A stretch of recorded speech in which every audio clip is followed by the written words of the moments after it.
Galing to sa Japan, hinuhoard ko talaga siya. Sure! Inggitero ang kuya nyo eh, kaya bumili din siya. This is the camera that I'm using.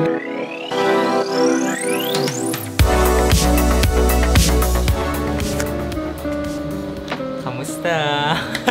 Hey guys, it's me Cedric, so welcome back to my Ding Ding Ding channel. So yan, for today's video, ipapakita ko sa inyo yung mga favorite products ko for the month of April. If you're new here, hi, I'm Cedric Salihio. So this is mga video na to, pinapakita ko yung mga favorite products ko for this specific month. In this case, it's our April favorite. Sorry, medyo na late, na busy na naman ng kuya nyo. Di ko naman makakalimutan Mang Budol. If you like to see yung mga favorite products ko, just keep on watching. If di pa kayo nakfollow sa akin sa Instagram, make sure to do so. Ito siya, it's Cedric Salihio. And if di pa kayo nakasubscribe, make sure to subscribe and hit the notification bell para di kayo makamiss ang video ni Kuya Ced. If you want to help a brother out, para meron pa tayong pang favorites video next month, don't skip ads. Again, without further ado, papakita ko na sa inyo yung mga favorite summer products ko. Pinramis ko pa naman last video na dadalasan ko mag-upload kasi summer. Kaso, nag-summer nga, lalo naman na busy ang kuya nyo. Kakagaling ko na mag-travel, kaya na-late tong favorites video na to. Pero anyways, ang importante, meron pa din. As usual, if may nagustuhan kayo ng mga products na papakita ko, I will leave the links down in the description. Also, meron bagong feature sa YouTube, which is YouTube Shopping. So, I don't know which part of the screen lilitaw yung mga product links, pero pinapadali ni YouTube ang paggastos natin, no? First category natin is fashion. So, for fashion, my first favorite is, of course, sure, my new Goyard bag. I don't know if pina-follow niyo ako sa TikTok. Kung hindi niyo pa ako pina-follow doon, bakit di niyo ako pina-follow? Lipat kayo na app, follow niyo ako, tapos balik kayo dito. Hintayin ko kayo, sige. Pinakita ko to sa TikTok ko, parang unboxing my dream bag. Parang ang tagal ko nung gusto ng Goyard St. Louis tote. You guys know, meron na ako nung mini version nito. I decided to buy one kasi parang feeling ko deserve ko naman sa sobrang busy ko, sa sobrang, ay, ewan ko, pagod na ako with everything. Bakit tigil ba yung tsura ko? Iba talaga nagagawa pag masaya. Ay, hello! Dami ko sinabi. So yan, mag-shoutout muna tayo sa mga comments sa last video. So shoutout kay Mark Gerard, Chalmer, Dre, Bea, Zel, Jericho, Kyla, Nestmar, Marty, Margo, Marjoline, Chichi, Da, John Edmer, Eric, Raniel, Robert, Julian, Benedict, Prince CJ, and lastly kay Cool Blue Entertainment. So yan, kung gusto mo shoutout sa next video, mag-comment lang kayo down below ng favorite. So yan, kung gusto mo shoutout, mag-comment na kayo. And yeah, back to the video. Parang ang tagal ko nang hindi bumibili ng like big purchase. Although this is second-hand only, this is from Sir Nathan. Seller siya ng mga authentic luxury goods. Sinasabi ko lagi, gusto ko tong tote bag na to, pero gusto ko siya in a pop of color. Ang mga choices ko, blue, yellow of course, orange, or green. Pero I went with the blue one kasi na-in-love nga ako sa color combo na to ngayon, yung blue and yellow. Tapos nilagyan ko lang siya ng anik-anik. Ayan, yung anik-anik ko is a Crybaby, tapos mga random anik-anik na dyan. Pero ayan. Pero napagtanto ko, this is actually not a good work bag.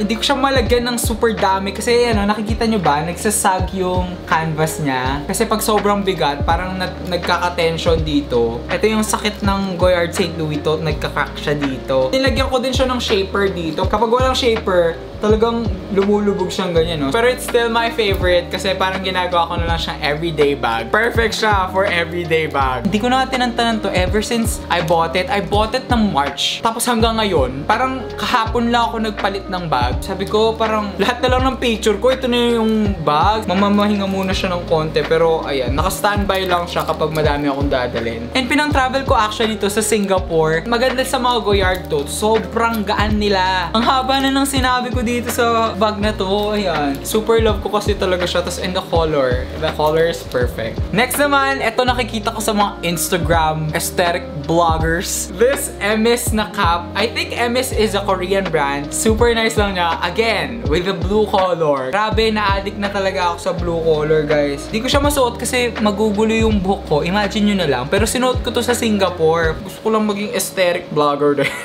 Kaya bumili ako na tong cap na to. Ingiterong kuya nyo eh, kaya bumili din siya. Yung pinagbilang ko shop sa Shopee is parang official store siya sa Korea. So galing pa ng Korea nga to. Naka-sale siya, so hinrap ko na yung opportunity to buy it. Ang mahal ng mga reseller sa Pilipinas nito. Sabi ko, bakit ako bibili sa reseller kung meron naman sa Shopee na official store naman? Sabi ko sa inyo eh, adik na adik ako sa blue lately. So next one, ito hindi ko alam kung saan category ko siya ikakabit, pero dito ko na lang siya. These are custom bookmarks. Wait lang, kuha akong libro. First, I got this cherry design na may @notcedrics, which is my Instagram username. Ayan siya, super cute. Ito yung favorite ko, parang ito na lang gagamitin ko forever. Silver na star, tas meron nakasulat na Cedric sa gitna. These are from Luminous Wire. Meron silang Facebook, Instagram, and Shopee. So makakapag-checkout kayo sa Shopee. Perfect na pang gift to. They're relatively affordable, kaya ako din nagregalo ako sa mga kaibigan ko nito. As someone na reader, ma-appreciate ko talaga yung mga ganitong bagay kasi they're bookish things. Super happy ko sa mga to, as in I've made like 2 TikToks about them na super love. Next category naman natin is tech. So for tech, ito favorite ko to. Ang daming nagtatanong sa inyo. Like I really wanna gatekeep kasi syempre mabait ako kaya hindi ako mangge-gatekeep. This is the camera that I'm using. This is the Canon EOS M and with the disposable cam lens. Ito yung combo na ginagamit ko throughout April. As in sobrang dami nagtatanong sa inyo sa Instagram, Kuya Sed, anong camera gamit mo? Anong editing yan? Bakit ang ganda? Kasi mukha siyang film cam. I scored this Canon EOS M sa Carousel for 5K. Tapos itong disposable lens, parang 1K lang siya. Ito yung mga pinagtitake ko ng mga summer pictures ko. I will pop sa screen yung mga samples ng mga shots na kinuha ko dito, mga na-post sa Instagram. Inulan ako ng questions about kung anong camera yung gamit ko. Even mga co-influencers ko, nagtatanong, Sed, what camera are you using? Bakit parang kakaiba siya? Sabi nila, ito yung feeling ko MVP doon, yung lens. Kasi galing siya sa disposable film cam. Next naman for tech. Grabe, super na-addict ako dito sa vlogger dog. May dog na vlogger sa TikTok. Pangalan niya Kobe. Golden Retriever siya na nagpa-vlog. Imagine nyo, Golden Retriever na nagpa-vlog. Sobrang tuwang-tuwa ako sa reaction niya, sa mga eye movements niya. You guys should follow him on TikTok. Gusto ko ng vlogger dog. Tapos yung dog ko, ayan. Higa-higa lang siya dyan. Sarap buhay, diba? Siya na lang naman na FYP ko kasi ang galing. Vlogger siya na aso, guys. Next category naman natin is skincare and makeup. So for skincare and makeup, eto, sobrang huli na ako sa bandwagon. Sunny's Face Lip Treat. Nagsawa na kasi ako sa Sunny's Face na lip products before kasi parang most of them di ganong maganda, to be honest. Nakita ko lang si Kenito, I don't know kung kilala niyo siya. Tsaka si Kuya David, I don't know how to pronounce his last name. Sorry Kuya David, I love you. This is in the shade Juice. My Lips But Better shade. Tapos ang gusto ko dito, sobrang moisturizing niya kasi lalo na ngayon parang sobrang drying sa lips ng panahon. Tapos very lightweight. Yun yung maganda sa kanya. Perfect for guys out there na naghahanap ng mga lip products na hindi halata. Pasa halata, di ba? Perfect. Sunny's did something right. And ito yun. Lip Treat, Lip Glow. Grabe. Super ganda na to. Promise. Next naman, dahil mainit, syempre mga sunscreen. Sunscreen Recos. Ito yung dati ko ng favorite, yung Can Make Mermaid Skin Gel na Sika variant. Kung makikita nyo yung stash ko ng empties na to, galing to sa Japan, hinuhoard ko talaga siya. Kasi sobrang mura niya sa Japan. This is the Sika variant. Gusto ko yung Sika variant kasi very flattering siya sa skin tone ko. Meron siyang tone-up effect kasi dahil kulay green siya. Pag binlend mo, parang may tone-up effect siya and bagay siya sa skin tone ko. Parang years ko nang nire-reco tong sunscreen na to. So if di pa din kayo naniniwala, nire-reco ko siya ulit. Pero I recently discovered this variant naman. This is the yellow variant, yung vitamin C variant nila. And grabe, super ganda nito. Lalo-lalo na perfect ngayong summer. As in, para kang nag-sunbathing. Ganun yung vibe niya. Para sun glow, mukha ka lang nagbilad, ganun. It gives you that golden sheen. Okay, kita nyo ba? This one is yung vitamin C1. Nakikita nyo yellow siya. Sana makita. Ayan, yung sa taas, yung Sika variant. Yung sa baba, yung yellow. Yung Sika variant, ayan, kung makikita nyo, parang may pagka-tone up effect siya. Wait lang, parang hindi naman halata. Tapos, itong yellow one, ayan, meron siyang, kita Nakikita niyo ba? And it gives you that golden sun glow na sobrang ganda sa balat. Talagang mukha kang fresh out of the sun. Meron na tong SPF 50 PA+++++.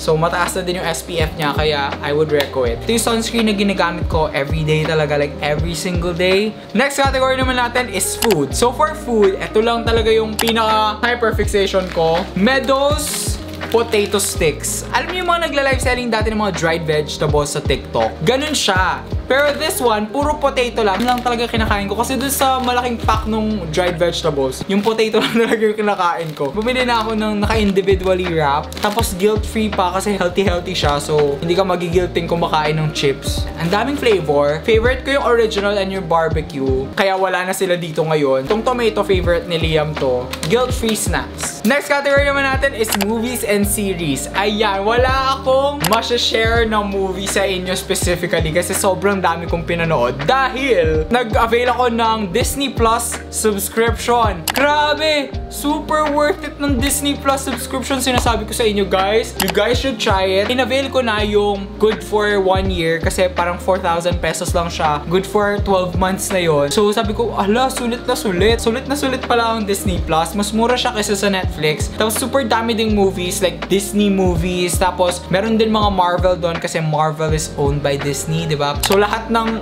Avengers movies andon. So kung gusto nyo i-binge watch yung mga Marvel movies, andun sila, pati yung mga Marvel series. Sabi ko nga kay mama, ba't ngayon lang tayo nag-subscribe sa Disney Plus? Sobrang sulit niya. Highly recommend. Book recos! Ayan. Dito ako pinaka-excited. So, ang mga book recos ko is Home Before Dark by Riley Sager and The Housemaid by Frida McFadden. Pareho silang thriller books for 2 different demographics. Pina-follow nyo ako sa TikTok. Alam nyo, pinagbabash ko tong libro na to. As a mystery thriller reader, sobrang taas na ng standards ko when it comes to plot twist and sa mismong plot ng mystery thriller book. Ito, parang hindi niya masyadong na-reach yung standards ko. Ito, grabe, super ganda nito. I went into this book not knowing anything and I want you guys to do the same. Kung babasahin nyo to, this is a 5 out of 5 star read for me. Super galing talaga. Riley Sager ever. Best thriller author pa din talaga. Pero ito, let's talk about The Housemaid by Frida McFadden. It's a good palette cleanser. Kung sawa ka na sa genre na binabasa mo and you want something different, palette cleanser. Madali siyang basahin, short chapters, basic thriller plot. Na-underwhelm ako sa kanya, pero ayun nga, it's a perfect beginner read for someone who wants to dive into mystery thrillers. Kasi yung mga friends ko na hindi nagbabasa ng genre na thrillers, 5-star read for them to. Next category naman natin is my Spotify favorites. So for my Spotify favorites, ang favorite ko is yung mga bago ng Le Sserafim, pero specifically B-side nila which is Come Over. Grabe, super ganda ng kanta na to. Mapapasayo ko na lang talaga kapag pinapakinggan mo siya. Very Gatsby vibes. So super ganda talaga. You guys should listen to it if fans kayo ng K-pop. So yun lang lahat ng favorites natin for this month. Yun nga, lahat ng papakita ko will be in the description box and dun sa bagong feature ng YouTube Shopping. Ayan, na-try nyo ba? Try nyo nga guys para malaman ko kung okay tong YouTube Shopping thing. Sana nag-enjoy kayo sa video na to, and if you did, make sure to give this video a big thumbs up. Subscribe to the notification bell para di kayo makamiss ang video ni Kuya Sed. And yun nga, that's it for this. Ba't kanina pa tumatas yung laway ko? Nababother ba kayo? Kasi I'm bothered. That's it for this video. Thank you guys for watching. And always remember that it is okay to be a weirdo. Bye!